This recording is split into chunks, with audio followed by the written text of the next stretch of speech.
Hello, அடிக்கிற வெயிலுக்கு நாங்கள் வந்து இதமாக வந்து பார்த்தீங்களா ஃப்ரூட் மிக்சர் அங்கே பாருங்க. அதுவும் 2 பேத்துக்கு தெரியாமல் குடிச்சிட்டு இருக்கோம். ஃபங்க்ஷனுக்கு போகிற கேப்பில் இந்திரனும் நானும் இடையில பசிக்குது. பப்ஸும் என்னதுதான் மிக்சர் ஜூஸ் ஆயிடுது. ஆமாம், பாதாம் ஃப்ரூட் மிக்சர். அது மச்சான் வந்து வெயிலில் கஷ்டப்பட்டு வந்திருக்கான் இல்லையா, அந்த எனர்ஜி ஏற்றணுன்றதுக்காக எனக்கு வந்து சாதா ஃப்ரூட் மிக்சர், அவனுக்கு வந்து பாதாம் ஃப்ரூட் மிக்சர். ஆனால் இது அவ்வளோ டேஸ்ட் நல்லா இல்லை. ஐயோ, ஆனால் 2 பேர் பாவம் பர்ச்சேஸ் பண்ணிட்டு இருக்காங்க. இந்த எக் பஃப் நீங்கள் வந்து நோட்டீஸ் பண்ணிக்கணும். இங்க ஒரு ஆள் எப்படி தூங்கிட்டு இருக்கா பாருங்க, எங்க குட்டி கோழி தூங்கிட்டு இருக்கா. எழுந்தான்னு வைங்க ஊரை கத்தி குப்பாட்டிடுவா. அதனால அவ தூங்குற கேப்ல தான் சாப்பிட்டுறணும்.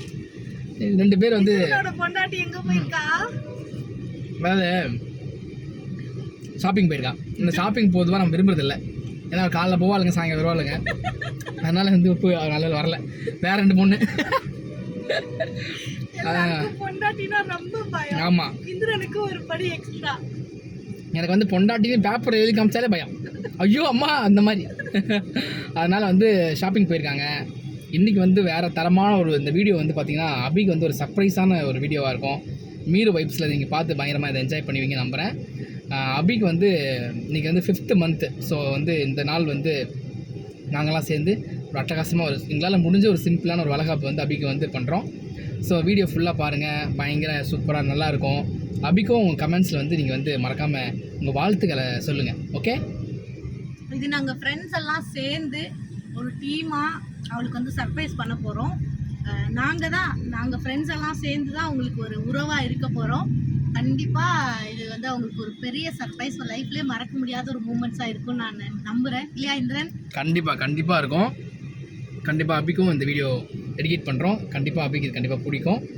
நிறைய வேலைங்க இருக்குது. எனக்கு பர்சனலாக பயங்கர வேலைங்க இருக்குது. பாப்பாவுக்கு மேடம் ஆயா தூங்குறாங்களே, நல்லா காட்டு. நான் மேடமுக்கு வந்து April 19th பர்த்டே. ஸோ அதனால் ஏகப்பட்ட வேலைங்க வச்சுருக்கோம். இடையில வந்து இதை கண்டிப்பாக பண்ணிடணும்னு பிளான் பண்ணிட்டோம். மீறுவும் ஷூட்டிங் பிஸி அது இதுன்னு பயங்கரமாக வேலை. சடன்லி நமக்கு எல்லாமே கொஞ்சம் கேன்சல் ஆகி இதுக்கு ஃபேவராக அமைஞ்சிருச்சு.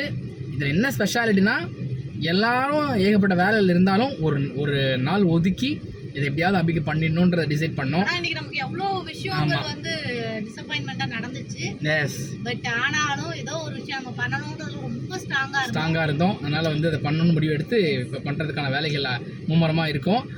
இதில் இன்னும் ஸ்பெஷலான விஷயம் என்னென்னா, கைப்பட வந்து மீறு சமைச்சிருக்கு. என்ன சமைச்சிருக்கு தெரியுமா? புளி சாதம், லெமன் சாதம், மாங்காய் சாதம். என் பொண்டாட்டி இருக்கா அப்பளம். என் பொண்டாட்டி வந்து தேங்காய் சாதம், தயிர் சாதம், அப்புறம் நம்ம பண்ணா அப்புறமா பேர் சொன்னால் கேசரி பண்ணி முடியுமா பேர் வச்சுக்கிறேன்னு சொன்னால் கேசரி பண்ணியிருக்கான். ஸோ இப்படி ஒரு 5-6 ஐட்டம் வந்து நம்மளே சமைச்சு எல்லோ கேசரிமா, பைனாப்பிள் கேசரி. இல்லை சாப்பிடலை. அதனால எல்லாமே நாங்களே சமைச்சு எடுத்துகிட்டு போகிறோம். இது வந்து அபிக்கு கண்டிப்பாக பிடிக்கும். பார்க்குற உங்களுக்கும் ரொம்ப பிடிக்கும்.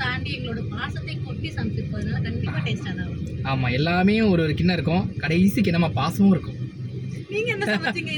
நான் வந்து சமைச்சேன். நான் என்ன சமைச்சேன்னா தண்ணி. நான் சமைச்சா யார் சாப்பிடுவா? நீ சமைக்கல, உன் பொண்ணை சமாளிச்ச. கரெக்ட்டா? இவளை சமாளிக்கிறதே ஒரு 100 பேருக்கு பிரியாணி செய்யறதுக்கு சமம். அங்கே போனதுக்கப்புறம் மேடம் பேச வச்சு உங்களுக்கு அதுவும் காட்டுறோம். மேடம் என்னென்ன பேசுகிறாங்கன்னு கேளுங்க. ஓகே, ஸோ வர்றதுக்குள்ளே ஜூஸை முடிச்சுட்டு பப்ஸை முடிச்சுட்டு ஒன்றுமே சாப்பிடாத மாதிரி இருக்கணும். ஓகேவா? அதுதான் முக்கியம். வீடியோ பார்த்து வயிறு இருந்துக்கிட்டோம். ஓகே, பாய் சொல்லு.